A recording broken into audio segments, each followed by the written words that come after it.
Hello everyone, I'm Shaurya Dewan. I will be presenting my work today for the Com Photo project. My project was on enhancing 3D reconstruction and inverse rendering using StereoFlash and no-flash photography. So let's just dive right into it. I will first go over the goal of this project. The core objective is to get an accurate estimate of the shape and material properties of the object under consideration. Here, the input is considered to be a stereo pair of images under ambient lighting conditions and another stereo pair with a flashlight directed towards the object. The only change between the two pairs is in the lighting conditions.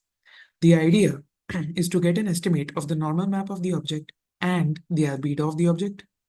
This is done by first using geometric cues from the stereo pair in the no flash setting to get a coarse estimate of the normals, followed by using the photometric cues from the flash no flash pair to refine the normal estimate as well as to get an estimate of the global lighting conditions and the object's albedo. Before diving deeper into the approach, I will quickly go over the motivation behind this project. So 3D reconstruction and inverse rendering have extensive applications in AV, real estate, virtual tours, e-commerce, AR, VR, fashion try-ons, etc.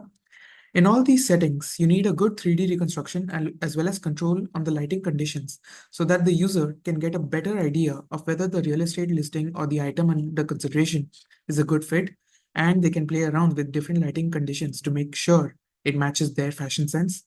Similarly, in the AR/VR setting, we need this information to model object interactions accurately. Previous approaches for 3D required too many input views either directly or indirectly by having a dependence on SFM algorithms like Colmap. This is impractical and difficult for the real world. For inverse rendering, the main problem is that it is often an under-constrained problem as there are too many variables and not enough observations. We address these problems using the following approach. First, we use a stereo model such as Stereo on the no-flash stereo pair to get a disparity map which can easily be converted to a depth map. This depth map is then converted to a coarse normal map using the plane PCA algorithm, where the idea is to fit a plane to each point and its neighbors. This is done by exploiting the property that the dot product of the plane normal and the difference between any 2 points on the plane will be zero, which is why this is the objective used to minimize in PCA. Now, I will quickly go over the image formation model we use in the rest of the approach. The observed pixel intensity M is equal to the product of the albedo and the shading function, which depends on the normal and the lighting conditions. The difference between the flash and no flash intensities tells us the contribution of the flashlight. In this equation, the ratio is taken, and using the previous equation, we see there is no dependence on the albedo itself, which makes the algorithm suitable for all surfaces of all kinds of albedos. The shading function is an integral over all light sources from all light directions. It is basically an integral over the product of the light intensity and the dot product of the normal and the light direction. It has been shown that for Lambertian surfaces, this can be modeled using spherical harmonics as shown here. For the flashlight, we assume it is a point source at infinity and aligned with the camera's optical axis, so that when we apply the previous equations for the flash only setting, we get this equation. Finally, substituting this in the ratio mentioned earlier, we get this equation, which is core to one of our energy functions, as we will see in the next slide. We use three energy functions for the optimization. First is based on the equation we saw in the previous slide. It tries to minimize the square distance between the estimated ratio image and the observed ratio image. The second constraint is that the estimated normal should be as close as possible to the previous coarse estimate of the normal map. And finally, the last constraint is that the normals should be unit vectors. Finally, the albedo can be estimated using the ratio equation we saw at the start, connecting the pixel intensity, the shading function, and the albedo.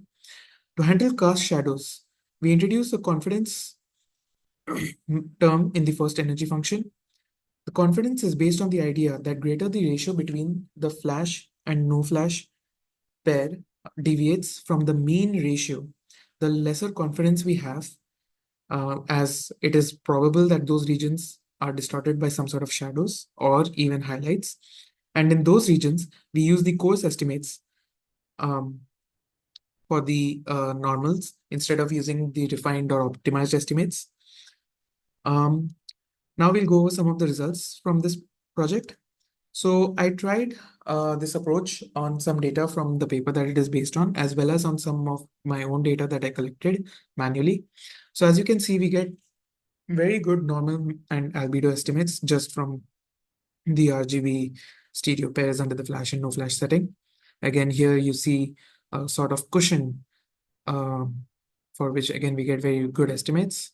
Here we see a bottle with a very accurate normal estimates, and finally a pillow with again a little noisy estimate, but given the minimal um, data capture setting and the simplistic nature of the algorithm, it is a fairly decent estimate for the normal map.